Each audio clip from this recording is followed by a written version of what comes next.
Penjara Alcatraz dikenal sebagai salah satu tempat paling menyeramkan di dunia. Meski kini telah menjadi destinasi wisata, sejarah kelamnya terus membayangi. Terletak di Teluk San Francisco, Alcatraz pernah menampung penjahat paling berbahaya di Amerika dari tahun 1934 hingga 1963. Mengapa disebut The Rock? Julukan ini muncul karena letaknya di pulau berbatu dan juga simbol dari ketatnya penjagaan di sana. Bahkan, tidak pernah ada narapidana yang berhasil kabur.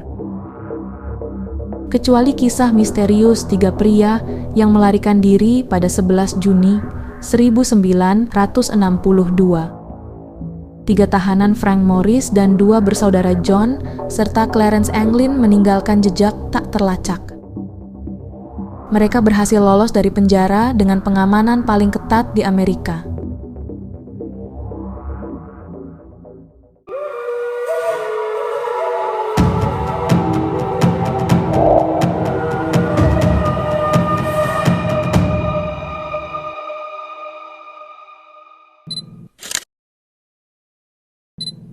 Dibangun di atas sebuah pulau berbatu yang dikelilingi oleh perairan dingin dan arus yang kuat, Alcatraz dirancang untuk menjadi penjara yang tak tertembus. Narapidana yang dikirim ke sini bukanlah kriminal biasa, melainkan mereka yang dianggap terlalu berbahaya atau terlalu sulit diatur di penjara lain. Penjagaan super ketat serta lokasi yang terpencil membuat Alcatraz hampir mustahil untuk dijadikan tempat pelarian. Apa yang membuat Alcatraz begitu spesial sebagai penjara? Penjara Alcatraz mulai beroperasi pada tahun 1934 ketika Amerika Serikat mengalami puncak kriminalitas dengan munculnya sosok-sosok terkenal seperti Al Capone, Machine Gun Kelly, dan Birdman Robert Stroud. Penjara ini menjadi rumah bagi para kriminal yang dianggap terlalu berbahaya untuk ditahan di tempat lain, dengan catatan pelarian yang buruk atau tindakan kekerasan yang ekstrim. Bagaimana pengamanan di penjara ini? Fasilitas ini dirancang dengan teknologi keamanan paling mutakhir di masa itu. Penjara dilengkapi dengan pintu baja berat yang dikendalikan secara elektrik, jendela yang dilapisi baja, dan pengawasan ketat oleh para penjaga yang bersenjata.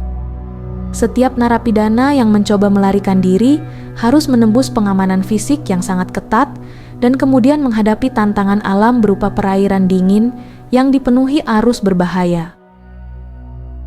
Penjara ini benar-benar dirancang untuk membunuh segala harapan akan kebebasan, tetapi pada malam 11 Juni 1962,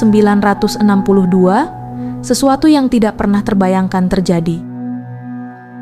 3 narapidana Frank Morris dan saudara kembar John dan Clarence Anglin berhasil melarikan diri dari sel mereka. Pertanyaannya, apakah mereka benar-benar berhasil lolos dari pulau ini atau hilang di telan laut? Penjara ini dirancang untuk memastikan bahwa setiap pelarian berakhir dengan kegagalan. Namun, bukti-bukti kecil, seperti boneka yang dibuat menyerupai para narapidana dan ditemukan di tempat tidur mereka, menunjukkan betapa cerdasnya perencanaan mereka. Frank Morris dikenal sebagai seorang pria yang cerdas dengan IQ yang sangat tinggi, dikabarkan mencapai angka 133. Ia telah menjalani hidup yang penuh dengan kriminalitas sejak muda, dengan riwayat perampokan dan pelarian dari berbagai penjara. Ketika ia tiba di Alcatraz pada tahun 1960, ia membawa serta kecerdasannya yang tajam dan kemampuan bertahan hidup yang luar biasa. Di sisi lain, John dan Clarence Anglin merupakan 2 bersaudara yang tumbuh di keluarga petani di Georgia. Seperti Morris, mereka juga adalah perampok bank yang dipindahkan ke Alcatraz karena sering mencoba melarikan diri dari penjara sebelumnya. Kombinasi dari kecerdasan Morris dan tekad kuat kedua bersaudara Anglin menjadi kunci utama dalam perencanaan pelarian yang nantinya mengguncang Amerika Serikat.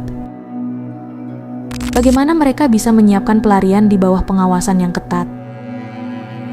Selama berbulan-bulan, ketiganya merencanakan pelarian dengan cara yang sangat teliti. Dengan menggunakan alat-alat seadanya, seperti sendok dan potongan kayu, mereka mulai mengerjakan dinding-dinding sel mereka yang berada tepat di belakang ventilasi udara.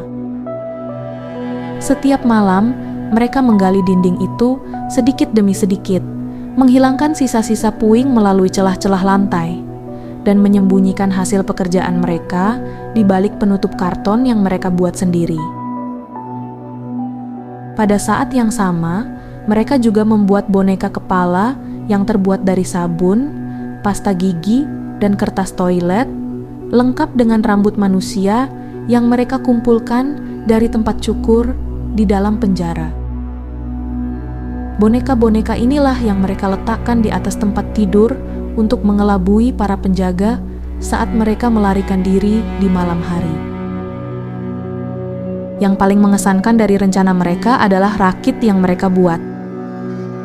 Mereka berhasil mengumpulkan lebih dari 50 jas hujan tahan air, yang kemudian dijahit menjadi rakit darurat dengan menggunakan benang dan jarum yang mereka curi dari bengkel penjara. Mereka bahkan menciptakan pelampung darurat dari material yang sama untuk berjaga-jaga. Dengan semua persiapan ini, malam 11 Juni menjadi malam yang dinantikan. Selama bertahun-tahun setelah pelarian ini, misteri nasib ketiga pelarian tersebut masih menyisakan banyak pertanyaan. FBI yang memimpin penyelidikan resmi selama 17 tahun menyimpulkan bahwa kemungkinan besar Morris dan kedua bersaudara Anglin tenggelam di perairan dingin Teluk San Francisco. Mereka menyebutkan bahwa dengan suhu air yang sangat dingin, kemungkinan besar mereka mengalami hipotermia dan kehilangan kesadaran, lalu terbawa arus deras ke lautan terbuka. Namun, beberapa bukti yang muncul kemudian membangkitkan teori bahwa mereka mungkin saja berhasil melarikan diri. Pada tahun 1975, sebuah foto muncul di Brasil, diduga menunjukkan John dan Clarence Anglin yang masih hidup. Lalu, pada tahun-tahun setelahnya, beberapa surat kabarnya dikirim oleh dua bersaudara tersebut kepada keluarga mereka, meskipun keaslian surat-surat ini masih diperdebatkan hingga kini. Selain itu, pada tahun 2013, sebuah surat misterius diterima oleh kantor polisi San Francisco, yang konon ditulis oleh John Anglin.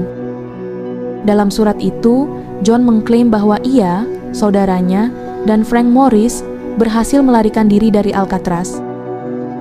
Ia menyebutkan bahwa Morris telah meninggal pada 2008, Clarence meninggal pada 2011, dan ia sendiri sedang dalam kondisi kritis karena kanker. Namun, surat itu tidak pernah diverifikasi, dan FBI menutup kasus ini dengan tetap pada kesimpulan bahwa mereka tenggelam.